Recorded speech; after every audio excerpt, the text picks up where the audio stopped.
الحمد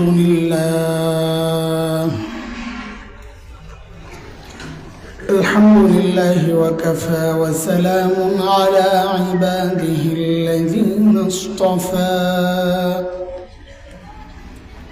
أما بعد فأعوذ بالله من الشيطان الرجيم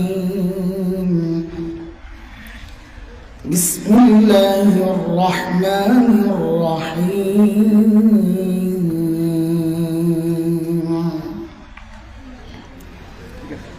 ونضع الموازين القسط ليوم القيامة فلا تظلم نفس شيئا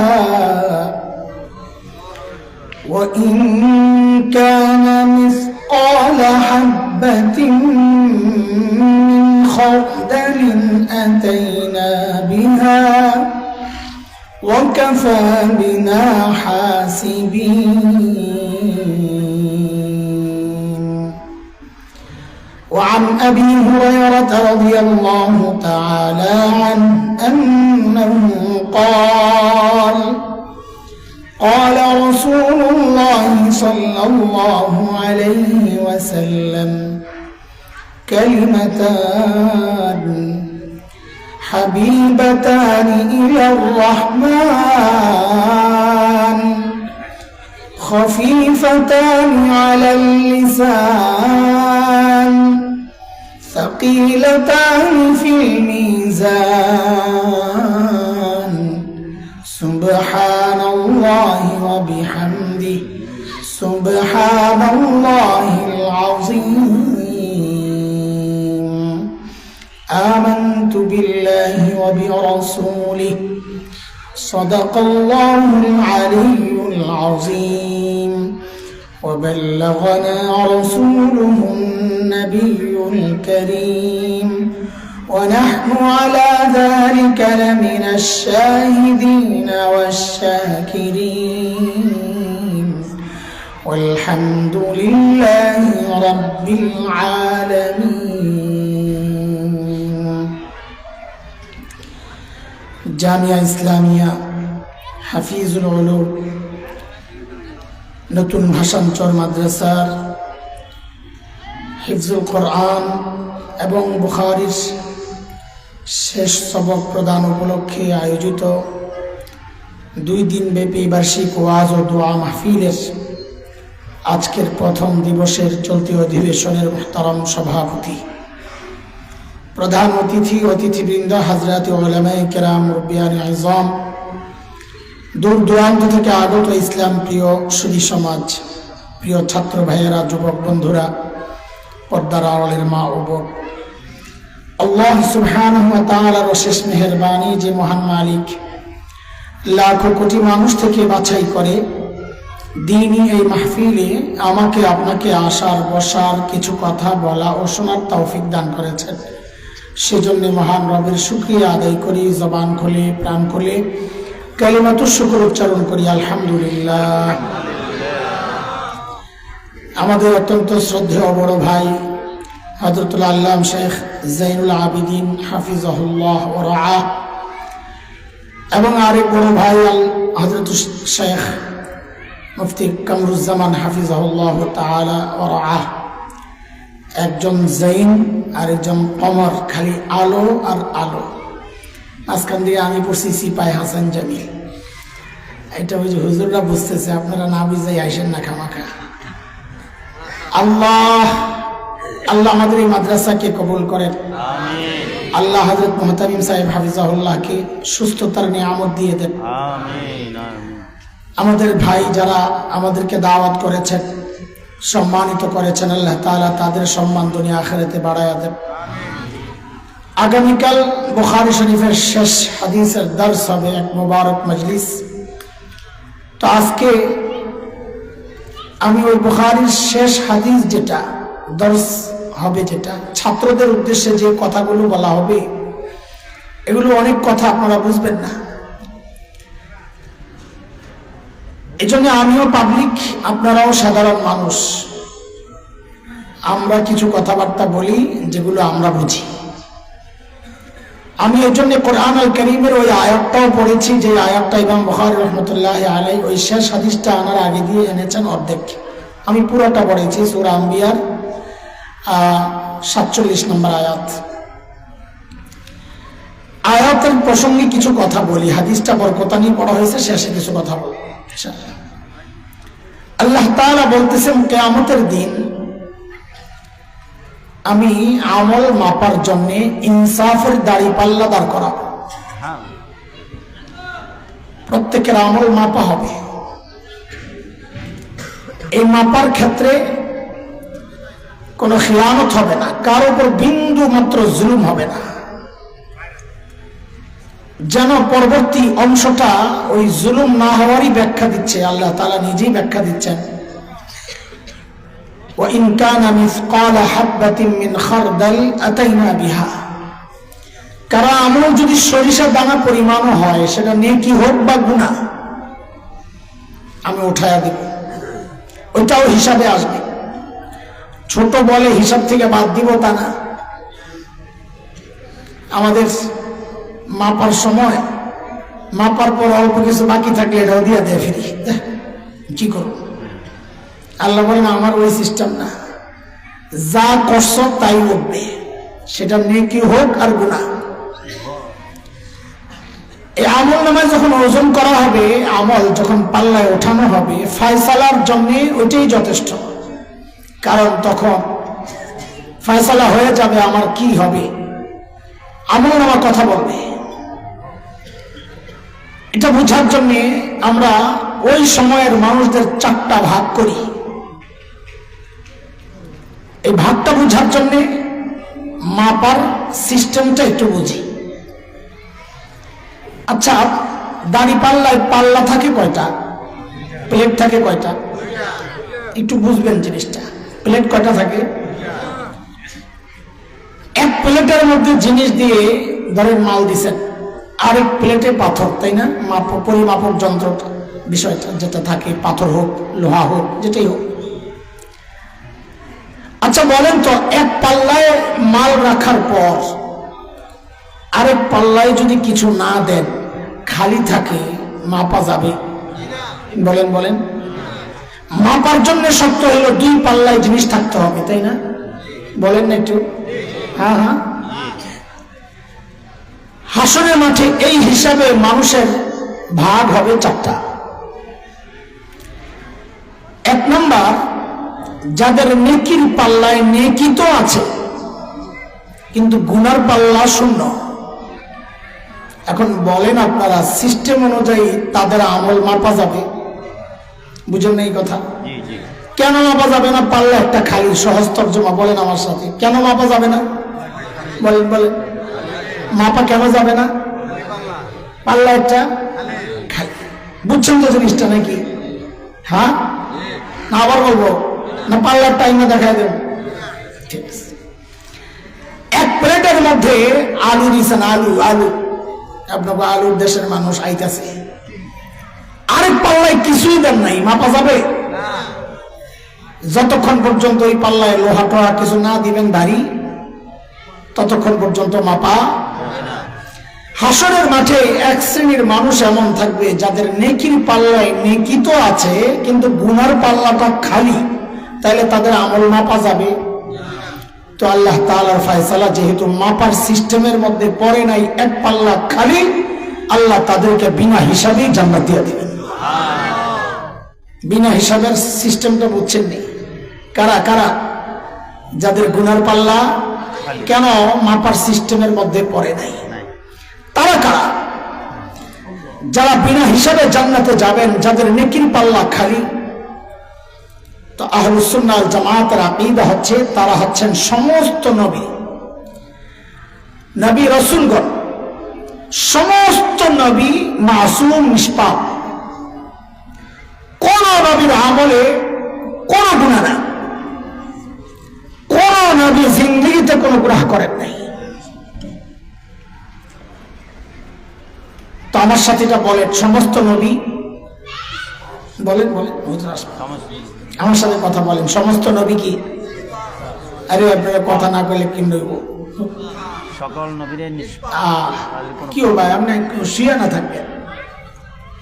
হ্যাঁ, মন মানে না যে মেহমানরা কথা কইব, আমি ঘরে বসে থাকবো, মন মানে না। হ্যাঁ বস, হ্যাঁ শুয়ে না থাকবেন। আল্লাহ আমার ভাইরে সুস্থ করে দেন। নিজে গো পিঠে একটু সালাও বাইন্দালন, আমার সাথে একটা দোয়া পড়েন, ভাইয়ের দিকে তাকায়া তাকায়া বলেন আলহামদুলিল্লাহিল্লাযী আফানি মিম্মা ইবতালাকা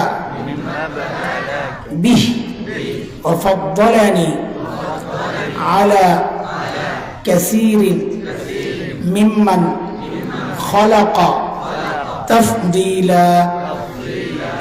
হযরত ওমর রাদিয়াল্লাহু আনহু বর্ণনাকারী, তার থেকে তার ছেলে আব্দুল্লাহ ইবনে ওমর রাদিয়াল্লাহু আনহুমা বর্ণনা করেছেন, কেউ যদি কোনো বিপদগ্রস্ত মানুষকে দেখে এই দোয়াটা পড়ে তো আল্লাহ তাআলা তাকে ওই বিপদে আর ফেলবেন না। এই জন্য যে কোনো অসুস্থ মানুষ, যে কোনো বিপদগ্রস্ত মানুষকে দেখলেই দোয়াটা পড়বেন, দোয়াটা শিখে নেবেন। বড় দামি দোয়া, তিরমিজির হাদিস। একজনকে দেখছেন রাস্তায় পড়ে আছে, সাথে সাথে দোয়া পড়বেন। অ্যাক্সিডেন্ট দেখছেন, সাথে সাথে পড়বেন। পুলিশ কাউরে ধরে নিয়ে যাইতেছে, দেখলে সাথে সাথে পড়বেন। হ্যাঁ, কেউ গুনাহ করতেছে, দেখলে সাথে সাথে পড়বেন। গুনাহ একটা বড় বিপদ। আরে দুনিয়ার বিপদ তো দুনিয়া শেষ করে, গুনাহ ওই বিপদ যা আখিরাত শেষ করে। বিপদগ্রস্ত মানুষকে দেখলে সাথে সাথে দোয়া পড়বেন। ইনশাআল্লাহ আশা করা যায় আল্লাহ তাআলা আমাদেরকে ওই বিপদে ফেলবেন না। যাই হোক, আমরা আমাদের ভাইয়ের জন্য সবসময় দোয়া করি, তিনি যে বাগান সাজাইছেন এই উসিলায় আল্লাহ তাআলা আমার ভাইয়ের জান্নাতের বাগানটাও যেন সাজায়া দেন, আমাদের সবাইকে আল্লাহ কবুল করেন। তো বলতেছিলাম, প্রথম শ্রেণী ভাগের মাপের দিক থেকে কয় ভাগ? এক নাম্বার, যাদের গুনার পাল্লা, বলেন বলেন বলেন, গুনার পাল্লা খালি হইলে তাদের হিসাব কি হবে? হিসাব নাই, কারণ মাপার সিস্টেমের মধ্যে পড়তেছে না। এক পাল্লা খালি, তাদের ফয়সালা কি বিনা হিসাবে? তারা কারা? আহলুস সুন্নাহ ওয়াল জামাতের আকীদা হচ্ছে সমস্ত নবী মাসুম। বলেন আমার সাথে, বলেন এটাই বলতেছিলাম আর কি। সমস্ত নবী নিষ্পাপ, কোন নবী জিন্দেগিতে কোনো গুনাহ করেন নাই, নবুয়তের আগেও না পরেও না। কেন করেন নাই এটা এক লম্বা আলোচনার বিষয়। নবীরা গুনাহ কেন করেন নাই? আমাদের আকাবির আসলাফরা বলেন মৌলিক তিনটা কারণে। কয় কারণ? তিনটা মৌলিক কারণে কোন নবী কোনো গুনাহ করেন নাই। এর মধ্যে এক হচ্ছে মাটির গুণ। মাটি, আমরা কেউ কোনো অন্যায় করলে বলে মাটির দোষ, ওই এলাকার মানুষই এমন বলি না। তো নবীদেরও মাটির গুণের কারণেই তারা গুনাহ করেন না, কারণ নবীদেরকে আল্লাহ বানাইছেন যে ওখানে জান্নাতি মাটির পরিমাণটা বেশি। দুনিয়ার মাটির চেয়ে জান্নাতের মাটির পরিমাণ বেশি হওয়ার কারণে ওই মাটির প্রভাব গুনার ইচ্ছার চেয়ে নেকির ইচ্ছা প্রবল।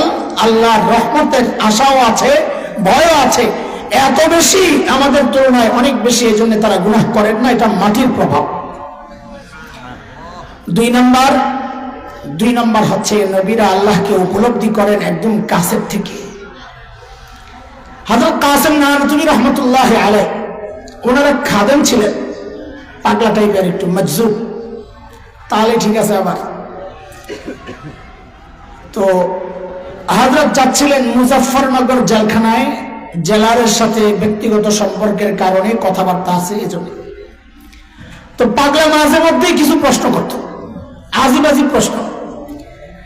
তো হযরত কোরআন হাদিস দিয়ে দলিল দিতেন না, কারণ একটু মজজুব টাইপের, ভুলাবালা মানুষ, দুনিয়া বুঝে কম। এভাবে কোরআন হাদিস দিয়ে দলিল দিলে, আপনাদেরও অনেকে আছে কোরআন হাদিস দিয়ে দলিল দিলে ভাল লাগে না, একটা যুক্তি দিয়ে করো। তো কাসেম নানতুবী তাকে যুক্তি দিয়েই বুঝাইতেন বেশি। একদিন পিছনে দাঁড়ায় দাঁড়ায় বাতাস করতেছে, বড় পাখা, হাত পাখা। কেউ যদি দিল্লি যায় থাকেন তো দিল্লির পুরান মুঘল শাসকদের বাড়িগুলো যে আছে, লালকেল্লা টাল্লাগুলার, ওদের স্মৃতিতে দেখা যায় দেয়ালের মধ্যে বিশাল হাত পাখা, ওগুলা দিয়ে বাতাস করত আগেরকার দিনে। তো পাগলা ওই পিছন থেকে বাতাস করতেছে জোরে জোরে। হঠাৎ জিজ্ঞেস করে, হুজুর একটা প্রশ্ন মনে পড়ছে, জিজ্ঞেস করব? তো বলে করো। আচ্ছা, হাদিস আছে কোন এলাকায় আল্লাহওয়ালার কবর থাকলে আল্লাহওয়ালার কবরে যে রহমতটা আসে এর কিছু ছোঁয়া আশপাশের কবরওয়ালারাও পায়।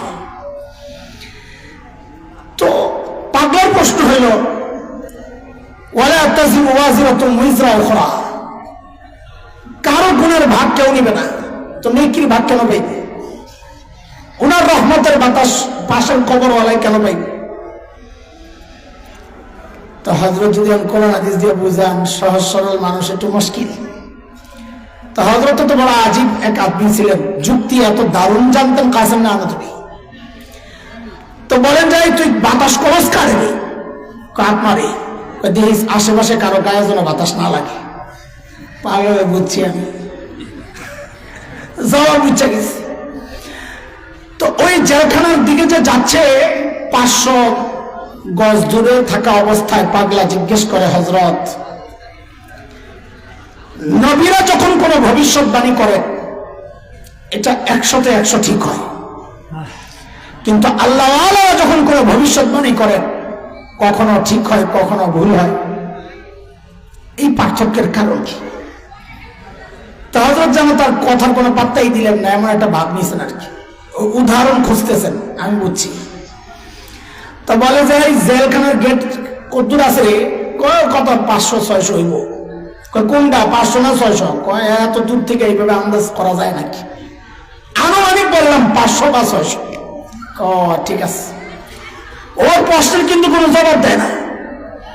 যেই জেলখানার গেটের সামনে 1 হাত বাকি, ধরছে, এখন কতদূর আছে? 1 হাত। কয় না 100 হাত, কয় না 1 হাত, কয় না 2 হাত, কয় না 1 হাত। এত নিশ্চিত করে বলতেছ যে? কই যে কাছের থেকে বলতেছি, আগে যে কইলি 500-600 দূর থেকে কইছি যে। তো নবীরা যখন কোনো ভবিষ্যৎবাণী করেন, আল্লাহর সাথে তাদের সম্পর্কটা কাছাকাছি হওয়ার কারণে তারা যা বলে কাছের থেকে দেখে বলে, যা বলেন তাই হয়। সেই তুলনায় আল্লাহ আলাদের সম্পর্ক একটু দূরের কারণে কখনো ঠিক হয়, কখনো ভুল হয়। বুঝছি, জবাব বুঝে গেছি। তো নবীদের গুনাহ না করার একটা বড় কারণ, তারা আল্লাহকে খুব কাছের থেকে উপলব্ধি করেন। যেমন আল্লাহ আমার নবীকে বলেছেন, ওয়াসবির লিহুকমি রাব্বিক ফাইন্নাকা বিআয়ুনিনা, আপনি আমার চোখের সামনে। এই উপলব্ধির পর গুনাহ করতে পারেন না, জাগলেও ইচ্ছা জাগলেও ওই যে বিশ্বাস করেন আল্লাহ তাকেই বুঝেন, সরাসরি ইচ্ছা চলে যায়। এই হলো এক কারণ। 2 কারণ গেল। 3 নম্বর কারণ নবীদের গুনাহ না করার, আল্লাহ নিজে বাঁচায় দেন। আল্লাহ নিজে, যেমন হযরত ইউসুফ আলাইহিস সালামের ঘটনায় আসছে। হযরত ইউসুফ আলাইহিস সালামকে জুলাইখা ভিতরে ঢুকাইছেন, 7 দরজা পাড়ি দিয়েছেন। ভিতরে ঢুকায় কি করছে জুলাইখা? বান্দিলে কইছে, সব দরজার তালা লাগাই দিবি। তালা কোন দিক দিয়া? ভিতর না বাহির দিয়া? যেন তালার বাড়িও দিতে না পারে, তালা লাগাই তো বাহির দিয়া, তো তালা মারবো কেমনে, ভাঙবো কেমনে?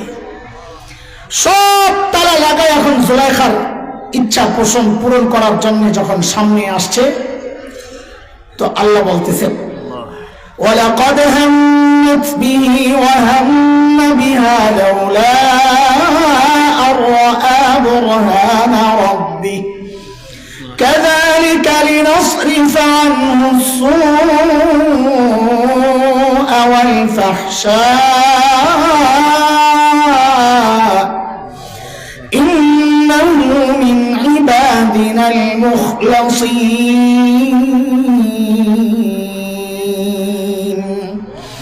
এই আয়াতের তরজমা আমি পরে করতেছি, সূরা ইউসুফ 24 নম্বর আয়াত। এর পরের গুলো আগে শোনেন। فاستبق الباب وقدت قميصه من دبر وألف يا سيدها لدى الباب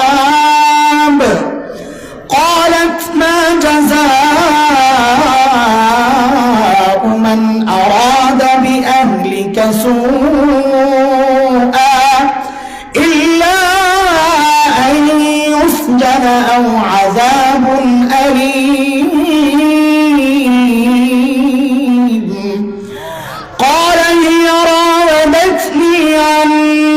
نفسي وشهد شاهد من أهلها فلما رأى قميصه من دبر আচ্ছা আমরা আয়াত একটু করে শব্দ একবারে বললে তর্জমা করতে সমস্যা হবে।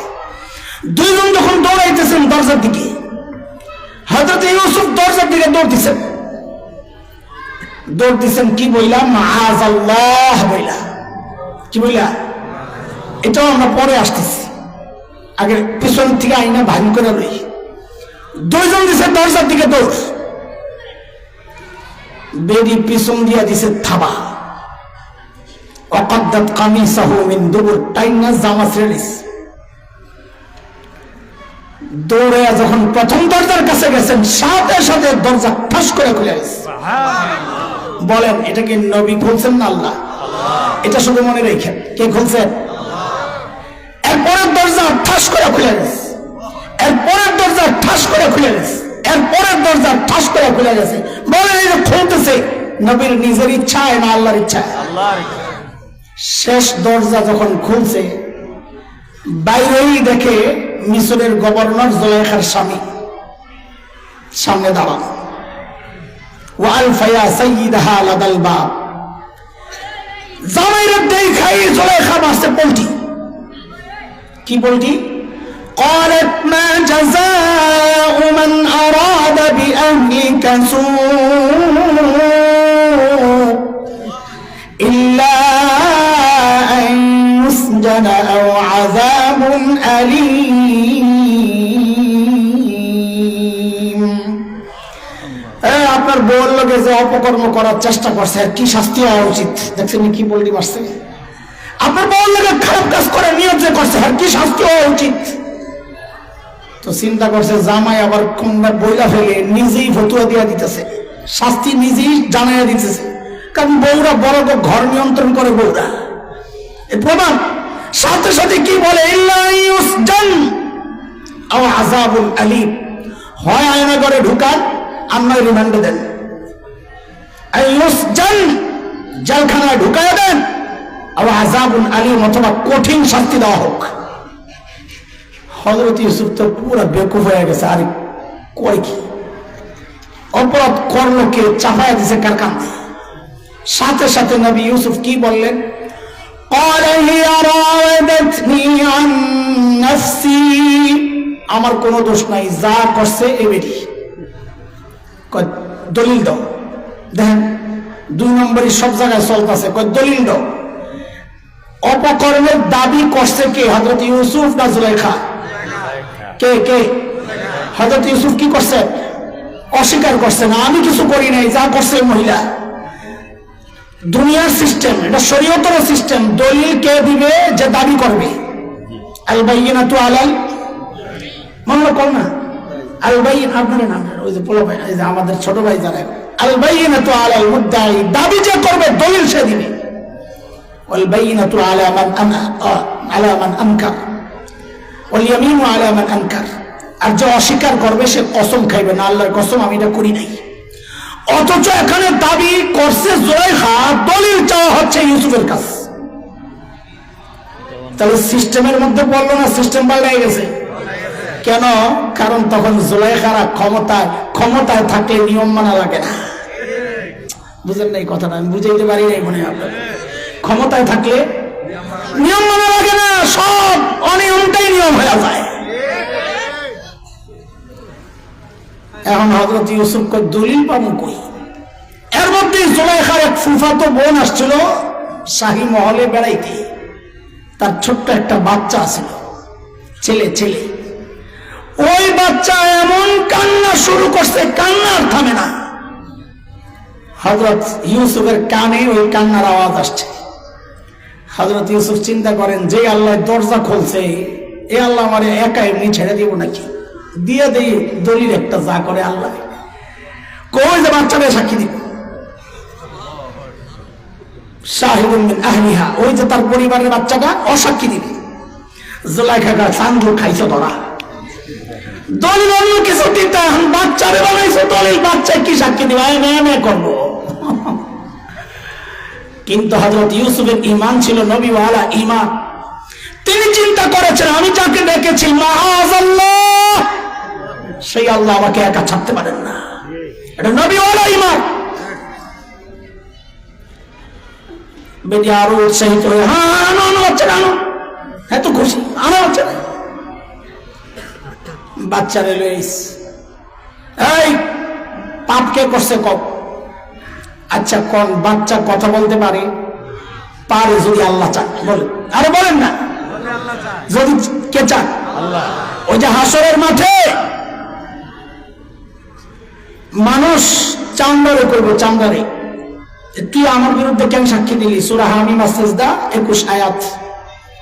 وقالوا لجنودهم لم شهدتم علينا قالوا أنطقنا الله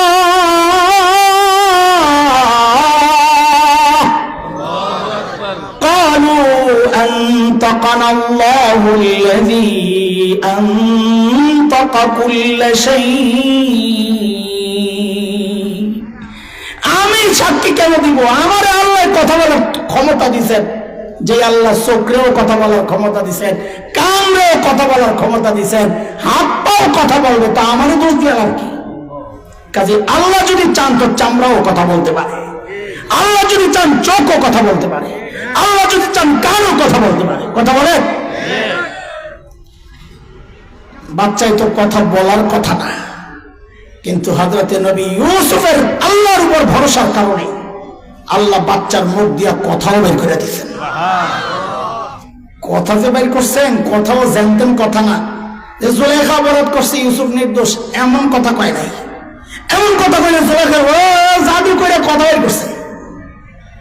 বাচ্চা বড় আজীবের যুক্তি পেশ করছে। কি? ইন কানা কামিসুহু কুদ্দা মিন ক্বাবল فصدقت وهو من الكاذبين وإن كان قميصه قد من دبر فكذبت وهو من الصادقين। কই ইউসুফের জামা চেক করে, পিচ্ছি কি কয়? আরে পিচ্ছি কি বলে? ইউসুফের জামা চেক করে। যদি দেখেন জামার সামনে দিয়ে ছিঁড়া, তো বুঝবেন বেডি নির্দোষ, ইউসুফ অপরাধী। ইউসুফ ধরতে গেছে, বেডি নিজেরে বাঁচাইতে যায়, খামসাইয়া খুমসাই জামা জমা ছিঁড়ে গেছে। আর যদি দেখেন জামা পিছন দিয়ে ছিঁড়া, তো বুঝবেন ইউসুফ নির্দোষ, বেডি অপরাধী। ইউসুফ পালাইতে নিজে, বেডি পিছন দিয়ে থাপা মারছে। আল্লাহ কি কয়? ফালাম্মা রাআ কামিসাহু কুদ্দা মিন দুবুর, মিসরের গভর্নর যখন দেখলো আরে জামা তো পিছন দিয়েছি না, লাগছিনি কেস। হ্যাঁ, এখন আজিজ মিসর কি বলে, জুলেখার স্বামী কি বলে? ইন্নাহু মিন কাইদি কুন্না, তোকে বেডিগো চক্রান্ত বড় ভয়ঙ্কর রে, এটা তোদের সেই চক্রান্তের অংশ। ইন্না কাইদা কুন্না আযীম, তোদের ষড়যন্ত্র বড় মারাত্মক। অনেকে কি কয় জানেন? কোরআনে এক জায়গায় আছে, আল্লাহ কয় ইন্না কাইদাশ শাইতানি কানা দাঈফা, শয়তানের চক্রান্ত দুর্বল। শয়তানের চক্রান্তরে আল্লাহ কি কইছে? আর বেডিগো চক্রান্তরে আল্লাহ কি কইছে? এটা একটা ভুল ব্যাখ্যা, জাতির সামনে কেউ কেউ দেন। এই খেয়াল করেন, ছোট আমাদের ছোট ভাইরা যারা আছো, তোমরা খেয়াল করো, একটা ভুল ব্যাখ্যা দিয়ে মেয়েদেরকে খাটো করা হয় যে শয়তানের চক্রান্তের চেয়ে মেয়েদের চক্রান্ত মারাত্মক। কেন? শয়তানের চক্রান্ত সম্পর্কে আল্লাহ বলেছেন ইন্না কাইদাশ শাইতানি কানা দাঈফা, আর মেয়েদের চক্রান্ত সম্পর্কে আল্লাহ বলেছেন ইন্না কাইদাকুন্না আযীম। কাজী মেয়েদের চক্রান্ত শয়তানের চক্রান্তের চেয়ে বড়। না না, এই ব্যাখ্যা ঠিক না, এই ব্যাখ্যা ঠিক না। শয়তানের চক্রান্তকে যে আল্লাহ দুর্বল বলেছেন সেটা আল্লাহর সামনে, আর মেয়েদের চক্রান্তকে আল্লাহ শক্তিশালী বলেছেন পুরুষের চক্রান্তের তুলনায়। তুলনাটা শয়তানের সাথে না, কার সাথে? বলেন বলেন, কার সাথে? কাজে এই ফতুয়া দিয়া মেয়েদেরকে শয়তানের চেয়ে মারাত্মক বানায় ফেলেন না। আবার এটা একটা ভুল ব্যাখ্যা সমাজে কেউ কেউ ছড়ায়। আমি এক জায়গায় যাইয়া ওয়াজও শুনতেছিলাম, আমার আগে বয়ান চলতেছিল, মাশাআল্লাহ ধুমায় ব্যাখ্যা দিয়ে বয়ান চালাইছে। আমি লা হাওলা ওয়ালা কুওয়াতা ইল্লা বিল্লাহ। বেডিরা পাইলো রে পিড়ে ভাইলে গেলে তো বক্তা দরকার নাই। এ দোস্ত খেয়াল করেন, এই যে হযরত ইউসুফ বেঁচে গেলেন, এরপরে আজিজে মিসর ইউসুফকে কি কয়? ইউসুফ, ইয়া ইউসুফ। কারো কাছে কই ওঠে ওরা মানুষের ব্যাপার। আর দান হাজা, আর বেডিরে কি কয়? ওয়াস্তাগফিরি লিযামবিক, তওবা কর শয়তান। ইন্নাকি কুনতি মিনাল খাতিন, দোষ করছে নিজে, চাপায় আরেকজনের কাঁদে। এই যে এতগুলো ধাপ গেল হযরত ইউসুফের বাঁচার জন্য, খুব খেয়াল করেন, সূক্ষ্ম কথা ওঠাতে চাচ্ছে। প্রথমে দৌড় দিল দরজার দিকে, ভাঙলো দরজা 7টা, পড়লো জুলাইখার স্বামীর সামনে, আজিজে মিসরের গভর্নর। ওখানে আল্লাহ ছোট্ট বাচ্চার জবান দিয়ে কথা বের করে হযরত ইউসুফকে বাঁচাইয়া দিলেন। বলেন, এই সবগুলোর মধ্যে নবী ইউসুফের কোনো ভূমিকা ছিল না? আল্লাহ সবগুলো করেছেন। এটা হচ্ছে 3 নম্বর কারণ, নবীরা যে গুনাহ করেন না, আল্লাহ তাদেরকে নিজে বাঁচাইয়া দেন। কেন বাঁচান? আল্লাহ কেন বাঁচান? যেন আপনি আল্লাহর নির্বাচনে আপত্তি তুলতে না পারেন। কারণ আল্লাহ বলেছেন, আল্লাহু ইয়াসতাফি মিনাল মালাইকাতি রাসূলান ওয়া মিনান নাস, মানুষ এবং ফেরেশতার মধ্য থেকে আমি যে রাসূল, এটা আমার নির্বাচন করা, এটা রাতের ভোটে ফাইনাল হয় নাই। এই নির্বাচন কার? নবী নির্বাচন কে করেছেন? আল্লাহ যাদেরকে নির্বাচন করেছেন তাদের কোন অপরাধ এটা আল্লাহর নির্বাচনকে প্রশ্নবিদ্ধ করবে। কথা বলেন না? কাজে কেউ যদি কোন নবীকে নিয়ে কোনো সমালোচনা করে পক্ষান্তরে, সে আল্লাহর নির্বাচন নিয়ে সে আপত্তি তুলছে। কেউ যদি মনে করে নবীরা তাদের দায়িত্ব অবহেলা করেছে, সেই নবী মূসা হোক আর যেই হোক, কেউ যদি বলে সে পক্ষান্তরে প্রকারান্তরে আল্লাহর যে বাছাই, আল্লাহর যে নির্বাচন, সে নির্বাচনকে প্রশ্নের মুখে ফেলে দিচ্ছে। কথা বল ঠিক কিনা? এইরকম কথা কেউ যদি বলে, সে কে আমার বলার দরকার নাই, এটা এখন প্রকাশ। তার দাড়ি যত সুন্দর হোক, তার পাগড়ি যত সুন্দর হোক, তার অনুসারী ভক্ত যত লক্ষ লক্ষ কোটি কোটি হোক, সারা দুনিয়ায় ছড়াইয়া ছিটাইয়া থাকুক, আমরা চোখ বন্ধ করে সিদ্ধান্ত দিব, নবীদের দায়িত্ব সম্পর্কে যে প্রশ্ন তোলে, সে আর যাই হোক, সে নিজে প্রশ্নবিদ্ধ মানুষ, তার পেছনে চলা জোরে করেন, তার পেছনে চলা। কার পেছনে চলবেন? কার পেছনে চলবেন? জোরে কর। তা আপনি এই কথা কইলে ওরাও তো কইব উনিও তো আলেম। ওলামা ইসু দেখছেন, পাবলিকও শব্দ শিক্ষা গেছে। হ্যাঁ, ব্যক্তি হাসান জামিল খারাপ হইতে পারে, আমার ব্যক্তিগত অনেক সমস্যা থাকতে পারে, সামষ্টিক ভাবে ওলামারা ভুল করতে পারেন না। এটা হচ্ছে মূল পয়েন্ট। সারা দুনিয়ার আলেমরা এই ব্যাপারে একমত যে তিনি তার যে আকীদা লালন করেন, যে বক্তব্যগুলো দেন লাগামহীন, এগুলো আহলুস সুন্নাহ ওয়াল জামাতের আলেমের বক্তব্য হইতে পারে না। কাজে এই সমস্ত বিভ্রান্ত মানুষের পেছনে চলা যাবে না। তাইলে 1 নাম্বার, ওই যে ওজন থেকে কই গেছি, দেখছেন হারিয়ে গেছি আমি, আল্লাহ আমারে মাফ করুক, আমারে আপনারা মাফ করে দিয়েন। কয় রকম হবে মানুষ? একরকম, যাদের আমলনামায় গুনাহ নাই, তাদের ফয়সালা কি? আরে বিনা হিসাবে বলেন, ফয়সালা কি? বিনা হিসাবে জান্নাত। আরেকটা শ্রেণী আছে যাদেরকে আল্লাহ বিনা হিসাবে জান্নাত দিবেন, এটা আল্লাহ নিজে বাছাই করবেন। নবী আলাইহিস সালাম হাদিসে বলেন, 60,000 এমন এই উম্মতের যাদেরকে আল্লাহ বিনা হিসাবে জান্নাত দিয়ে দিবেন। আরে সুবহানাল্লাহ নি পড়বেন না, ইন্না লিল্লাহ পড়বেন। ইন্না লিল্লাহ না বলা দরকার, যে 60,000 যদি হয় তো সাহাবীরা তো আছে, কত সাহাবী, 60,000 দিলে আরো তো কত সাহাবী থেকে যায়। সাহাবী কত? কে কইছে আপনারা? 1.5 লক্ষ। কালকে তো জিজ্ঞেসি আমি, 1.5 লক্ষ তো বুখারীর riwayate খালি হজে গেছে, বিদায় হজে গেছে কত? তো 1.5 লক্ষ তো খালি হজে গেছে। ঘুরে বেড়ে যা আছে সারা দুনিয়ার সব মুসলমান গেছে নাকি হজে? তাহলে 1.5 লক্ষ সাহাবী কেমনে হয়? এটা একটা কথা কেমনে জানি ছড়ায় গেছে, বুঝেন নাই? আমাদের বড়দের কারো কারো মত হচ্ছে ওই সময়ে আনুমানিক কমপক্ষে 5 লক্ষ সাহাবী ছিল। কত? 1.5 লক্ষ। এটা একটা ছড়ায় গেছে। 1.5 লক্ষ হাজী সাহেব নবীর সাথে বিদায় হজে অংশগ্রহণকারী, তারা হচ্ছে 1.5 লক্ষ। সাহাবী কত ছিল? এটা ওই বুখারীতে এক riwayate আসছে, এই তাবুকের যুদ্ধের ব্যাপারে যে তখন কোনো কিতাবে হাফেজ ছিল না, মানে সংরক্ষণ করার মতো কোনো বই ছিল না, এটাকে কি বলে রেজিস্টার ছিল না। এত লোক কেমনি হিসাব করবো?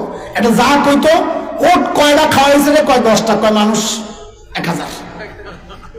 ওই সময় হিসাব হইতো এমনি। কি হুজুর বদরের যুদ্ধে নবী পাঠাইছেন, দেখ কাফেররা মানুষ কয়জন, কয় গুণ পাই না, অনেক মানুষ। কয় ওট জমা করছে কয়টা, কয় 10টা, কয় 1000। ইন্না লিল্লাহ পড়ি না আমরা কেন?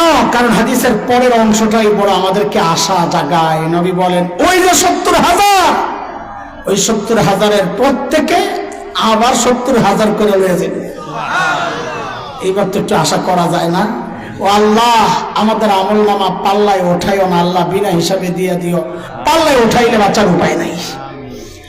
2 নম্বর, যাদের এক পাল্লা খালি, সেই পাল্লা নেকির, গুনার পাল্লায় গুনাহ আছে, নেকির পাল্লায় নেকি নাই। বলেন পাল্লা এখন মাপার সিস্টেমের মধ্যে আসেনি? হ্যাঁ, মাপার সিস্টেমে নাই, কারণ এক পাল্লায় গুনাহ আছে আর এক পাল্লায় নেকি নাই। তাদের ব্যাপারে আল্লাহর ফয়সালা, ফালা নুকিমু লাহুম ইয়াওমাল কিয়ামাতি ওয়াজনা, এদের আমল আমি মাপব না, এরাও বিনা হিসাবে জাহান্নাম। কই কথা বলে, কোথায়? বিনা হিসাবে জাহান্নাম। এরা কারা? এরা হচ্ছে প্রকাশ্য কুফরি যারা করে, তারা কাফের। যারা ইহুদি নাসারা, এরাও কাফের। আহলি কিতাব বলতে দুনিয়া কিচ্ছু নাই। আমার ছেলে আহলে কিতাব বিয়া করছে, আর ডাক্তার কামালের মাইয়া বিয়া দিছে ইহুদির কাছে। এই সমস্ত কথার কোনো দাম নাই দুনিয়ায় বর্তমানে। আহলে কিতাব বলতে কিচ্ছু নাই, কারণ কিতাবের মধ্যে আছে আখিরি পয়গম্বরকে মানতে হবে। যারা আখিরি পয়গম্বর মানবে না তাদেরকে আহলে কিতাব বলা সবগুলো মুশরিক। এই সব বিনা হিসাবে জাহান্নামে যাবে যারা কাফির। কেউ কেউ আছে মুসলমান নামধারী ছিল, কিন্তু এমন কোন কথা বলে ফেলছে যে কথার কারণে তার ঈমান থাকে নাই, আমরা বলি তাকে মুরতাদ। কি বলি? তারাও বিনা হিসাবে জাহান্নামে। আল্লাহ বলেছেন ওমাই ইয়ারতাদিদ মিনকুম আন দীনিহি ফায়ামুত ওয়া হুয়া কাফির ফাউলাইকা হাবিতাত আমালুহুম ফিদ দুনিয়া ওয়াল আখিরাহ ওয়া উলাইকা আসহাবুন নার হুম ফিহা খালিদুন। যারা মুরতাদ হয়ে গেছে। মুরতাদ কারা? যারা ইসলাম ত্যাগ করছে। খুব খেয়াল করে, একটু সূক্ষ্ম কথা বলতে চাই আপনাদেরকে, অনেকের ভালো লাগবে না ভাইও। শেখ আলী হাসান আলী নদভী রহমতুল্লাহ আলাইহি বলেছেন মুরতাদ সাহাবী যুগেও হয়েছে মানুষ, যাকাত দিতে অস্বীকার করছে। মুরতাদ মুসাইলামাতুল কাজ্জাব, আসওয়াদ আনাসির মতো মিথ্যা নবুয়তের দাবিদারদের পেছনে পইরাও কেউ কেউ মুরতাদ হয়েছে। শেখ আবুল হাসান আলী নদভী বলে মুরতাদ ওই যুগেও হইতো, এই যুগেও হয়। পার্থক্য বলে ওই যুগে মুরতাদ যে হইতো সেও জানতো আমি ইসলাম থেকে বের হয়ে গেছি, যেই সমাজে হইতো তারাও জানতো আমি ইসলাম থেকে বের হয়ে গেছি। এই জন্যই তো আবু বকর তাদের বিরুদ্ধে যুদ্ধ ঘোষণা করছেন, কারণ তারা কাফির। কিন্তু এই যুগে যে মুরতাদ হয়, যে মুরতাদ সে নিজেও জানে না আমি মুরতাদ, যে সমাজে মুরতাদ তারাও জানে না সে মুরতাদ।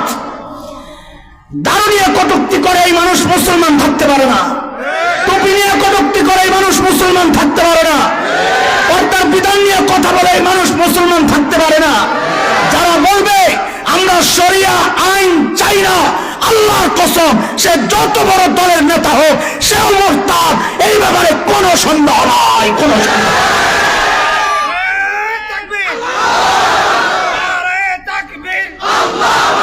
শরিয়া আইন বাস্তবায়ন করতে পারি কি পারি না আমার দুর্বলতা, কিন্তু কেউ যদি বলে শরিয়া আইন চাই না তার ঈমান থাকবে না। বলেন বলেন বলেন, আরে বলেন আকীদা বসাক, দলের মহব্বতের কারণে ঈমান হারা হয়ে না আল্লাহর রাস্তায়।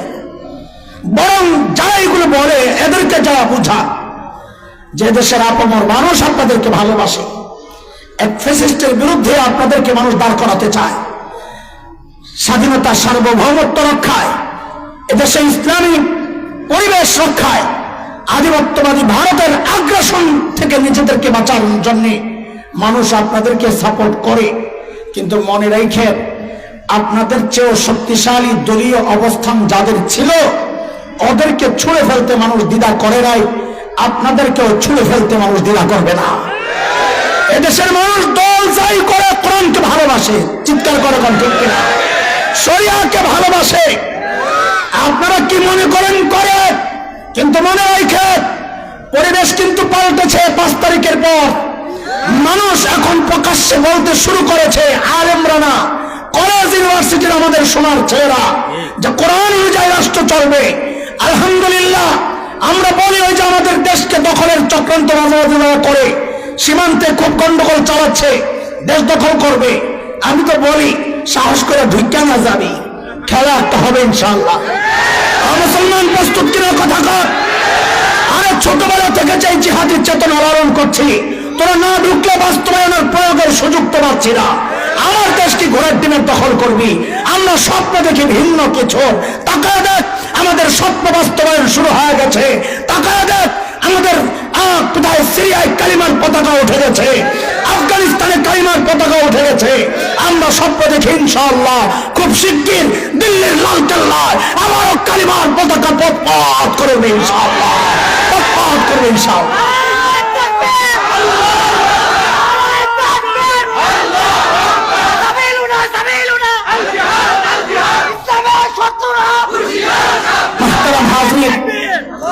আপনি টুপি পরেন না, আপনার জন্য জায়েজ আছে। দাড়ি কাটেন, আপনি গুনাহ করতেছেন কিন্তু বেঈমান হচ্ছেন না। পর্দা করেন না, আপনি গুনাহগার হচ্ছেন কিন্তু বেঈমান হচ্ছেন না। কিন্তু আপনি যদি বলেন দাড়ি একটা ফালতু জিনিস, সাথে সাথে ঈমান চলে যাবে। আপনি যদি বলেন পর্দা একটা অপ্রয়োজনীয় জিনিস, সাথে সাথে ঈমান চলে যাবে। আপনি যদি টুপি নিয়ে কটূক্তি করেন, আপনি যদি শরিয়া আইন নিয়ে কটূক্তি করেন, সাথে সাথে ঈমান চলে যাবে। কথা বলেন, ঈমান হারানো যাবে না দোস্ত। তাইলে বিনা হিসাবে জোরে কন, কয় গ্রুপ গেল জোরে কন না? এক গ্রুপ বিনা হিসাবে, আল্লাহ আমাদেরকে কবুল করো। আরেক গ্রুপ বিনা হিসাবে, আল্লাহ আমাদেরকে হেফাজত করো। আর ওই লোক জোরে কন, ওই 2 গ্রুপের মাপ হবে। কারণ একের পাল্লা হবে ভারী, কারণ একের পাল্লা হবে হালকা। ভারীদের ফয়সালা কি, হালকাওয়ালাদের ফয়সালা কি? আল্লাহ বলতেছেন, আম্মা মান সাকুলাত মাওয়াজিনুহু ফাহুয়া ফি ঈশাতির রাদিয়াহ ওয়া আম্মা মান খাফফাত মাওয়াজিনুহু ফাউম্মুহু হাওিয়াহ। নেকি দ্বারা যারা আমলনামা পাল্লা ভারী হয়ে যাবে, আল্লাহ বলেন তারাও জান্নাতে চলে যাবে। আল্লাহ কবুল করেন, বলেন না। আর যার পাল্লা হালকা, সে কই যাবে? পাল্লা ভারী করব কেমনে, সে জায়গায় একটু পরে আসতে গিয়ে আগে হালকা। আমরা তো হালকার সম্ভাবনা, আমরা আসামি, আমাদেরটাই আগে বলি। পাল্লা যখন হালকা হয়ে যাবে, চূড়ান্ত ফয়সালা হয়ে যাবে, আল্লাহ বলবেন তোর আমল নামা তুই নে, বাম হাত দিয়ে বাম হাত দিয়ে আমল নামা ধর। আরে বান্দা যখন বাম হাতটা পাতবে, তো আল্লাহর পক্ষ থেকে ফয়সালা হবে এইভাবে না। বলতো কেমনি? তো আল্লাহর পক্ষ থেকে জানায়া দিবে, কলিজা ছিদ্র করে হাতটা পেছন দিকে লয়ে যা। আমল নামা যখন বাম হাতে দেওয়া হবে,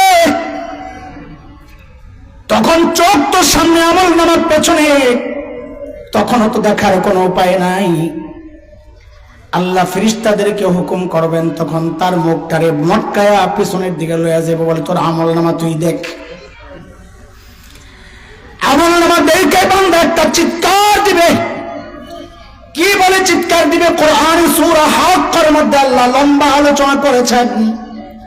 আল্লাহ বলেন, ওয়া আম্মা মান উতিয়া কিতাবাহু বিশিমালি ফায়াকুলু ইয়া লাইতানি লাম উতা কিতাবিয়া ওয়া লাম আদরি মা হিসাবিয়া ইয়া লাইতাহা কানাতিল কাদিয়া মা আগনা আন্নি মালিয়া হালাকা আন্নি সুলতানিয়া। আমলনামা বাম হাতে পাইয়াই দিবে একটা চিৎকার, কি বলবে? ইয়া লাইতানি লাম উতা কিতাবিয়া, আহারে আমলনামা যদি আমারে না দেওয়া হইতো। ওয়ালাম আদ্রি মা হিসাবিয়া, আমি জানি না আমার হিসাব কি হবে।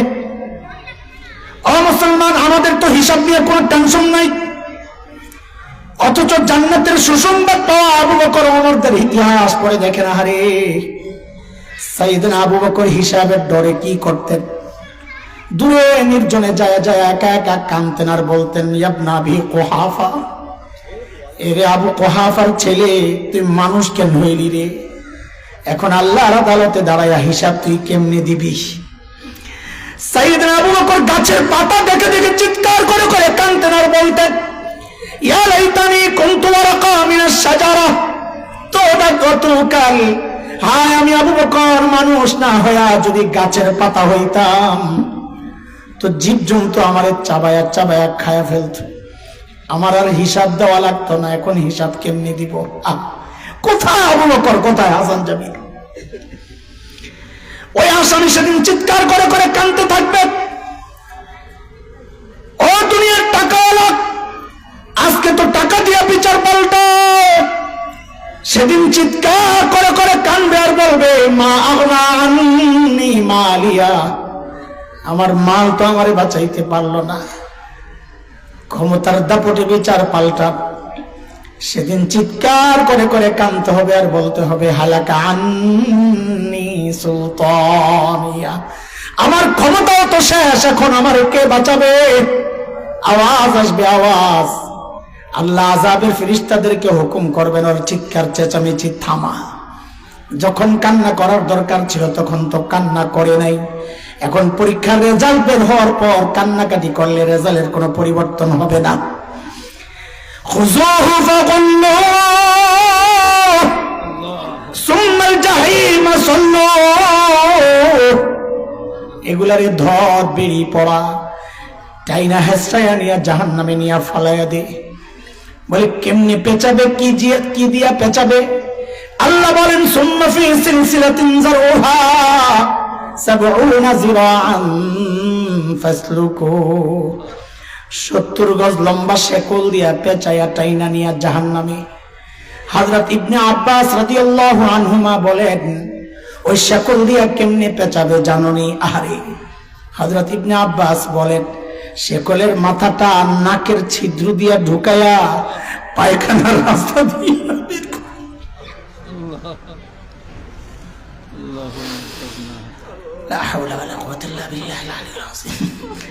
নাকের ছিদ্র দিয়া ঢুকায়া পায়খানার রাস্তা দিয়া বের করে একটাই না পেঁচাইয়া দিয়া।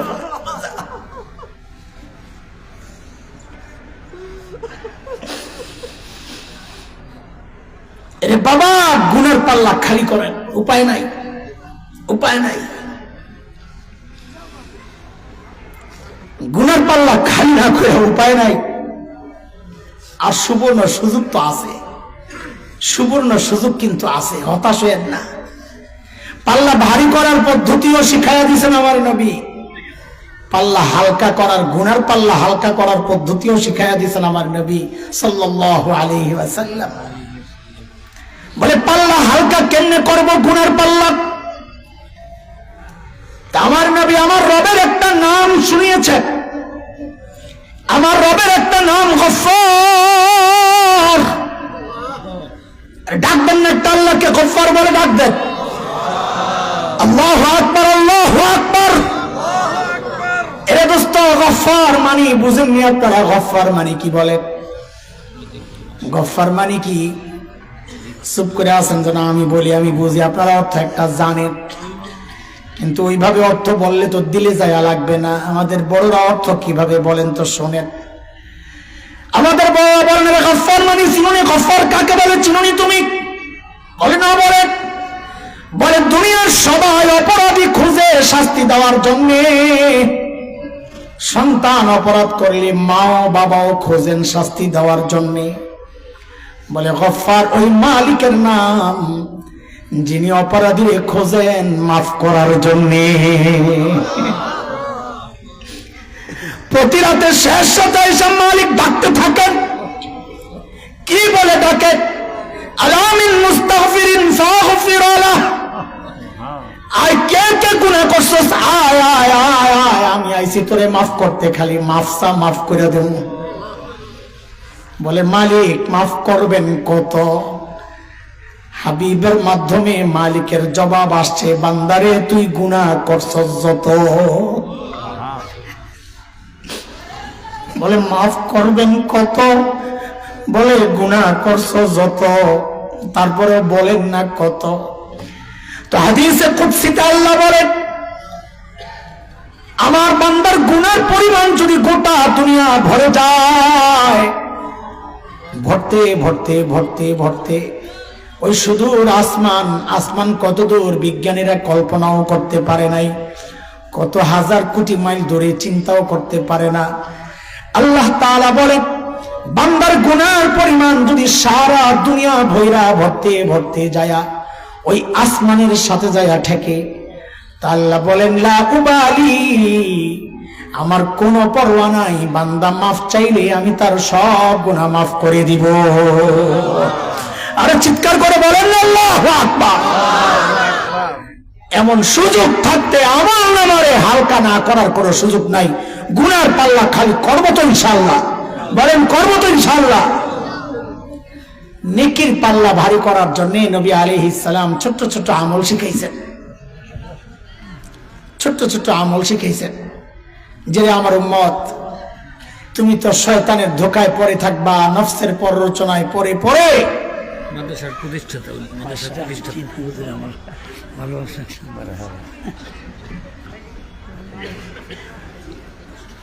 আমরা যেই অলস, এই অল্প অল্প আমল দিয়া তো পাল্লা ভারী হবে না। তা আমাদের নবী আমাদের উপর ইহসান করছেন, ইহসান। ছোট্ট ছোট্ট আমল শিখাইয়া দিয়েছেন যে এটিরে রাখো পাল্লায়, পাল্লা ভারী হয়ে যাবে।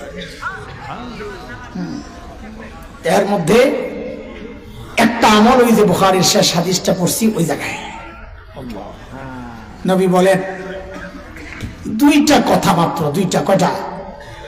আরে বলেন না, মাত্র দুইটা, মাত্র দুইটা। বলেন মাত্র দুই। এটা অনেক না কম? কম।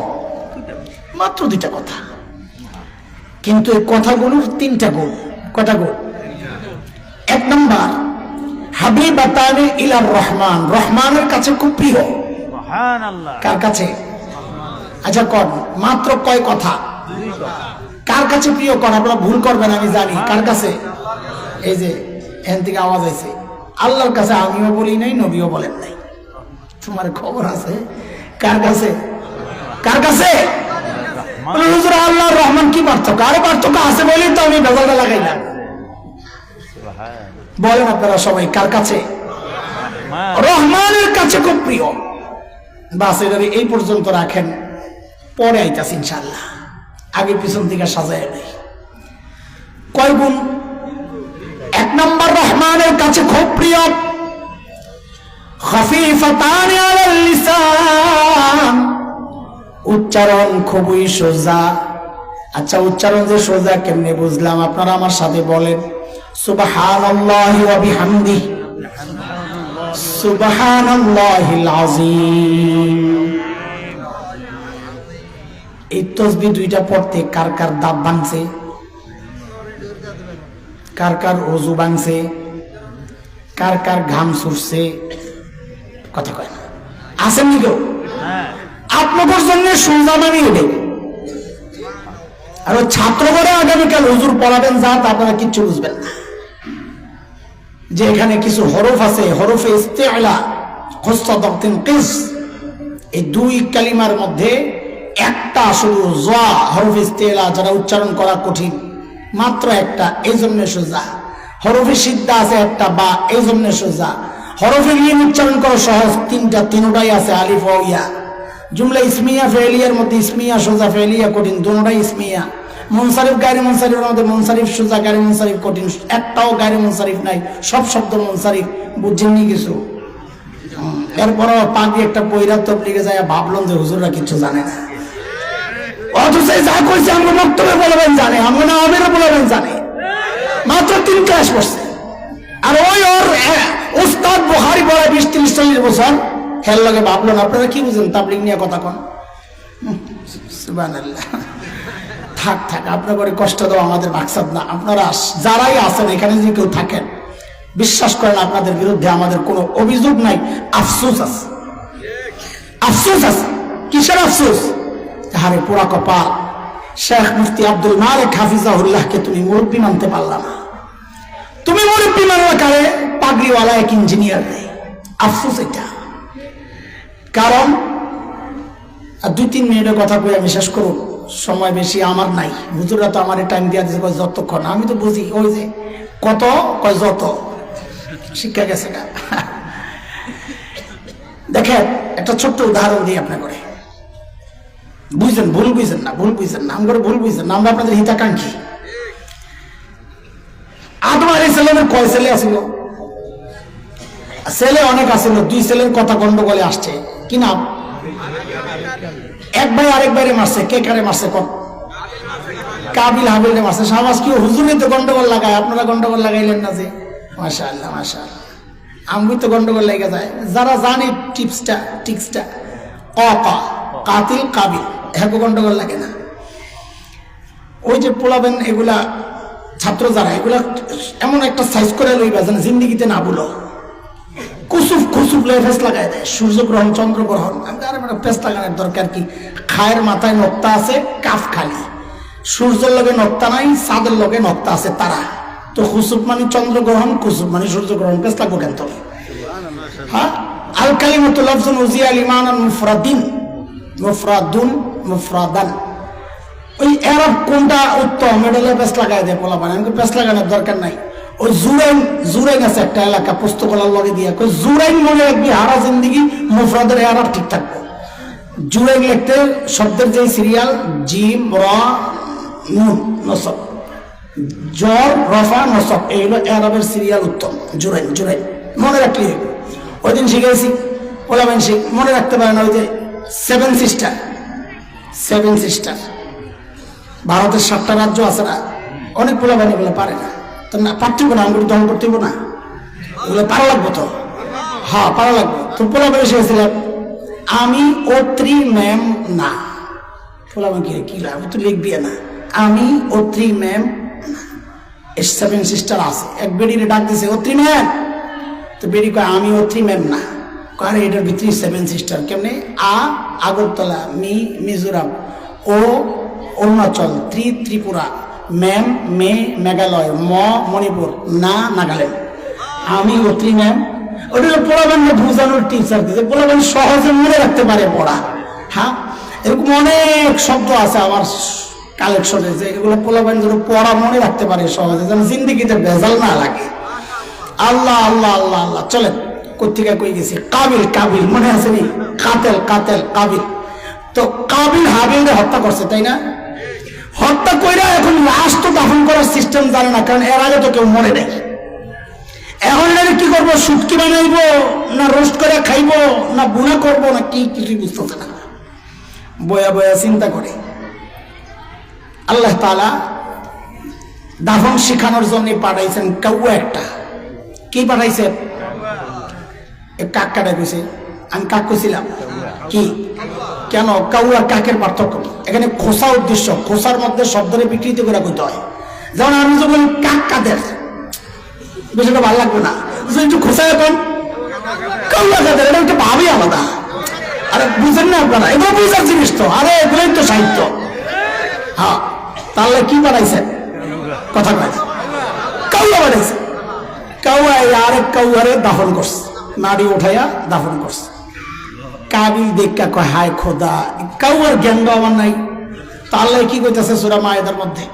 ফাদাআসাল্লাহু গুরাবান ইয়াবহাসু ফিল আরদ লিয়ুরিয়াহু কাইফা ইওয়ারি সাওআতা আখিহি قال يا ويلتى أعجزت أن أكون مثل هذا الغراب فأواري سوءة أخي فأصبح من النادمين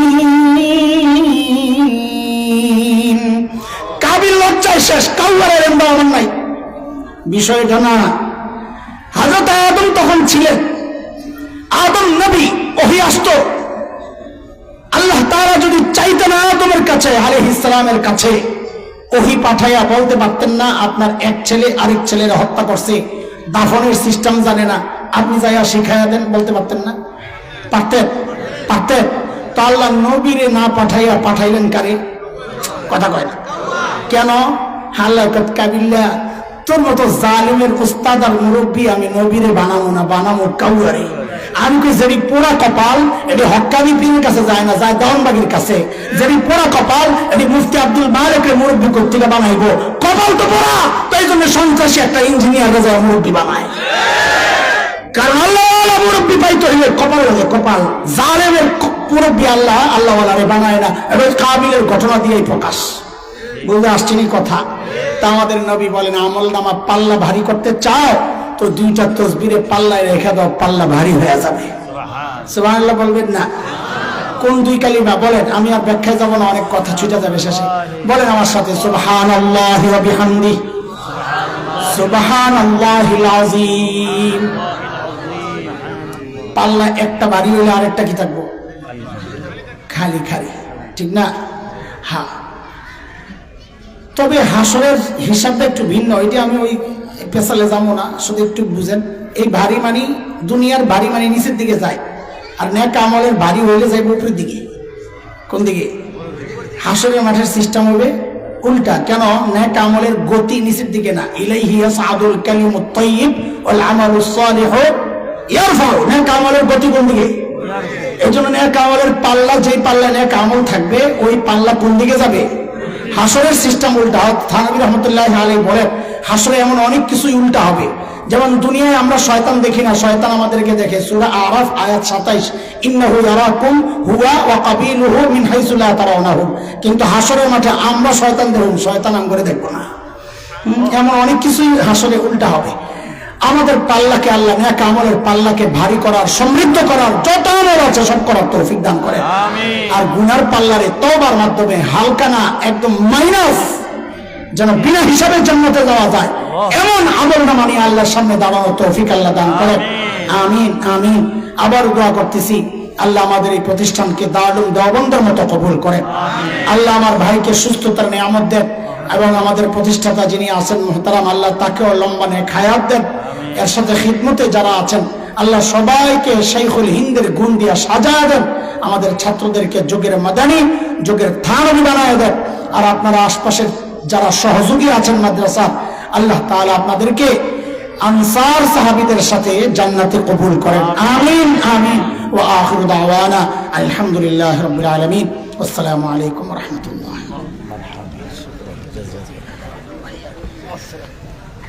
ইশারা গান হয় না?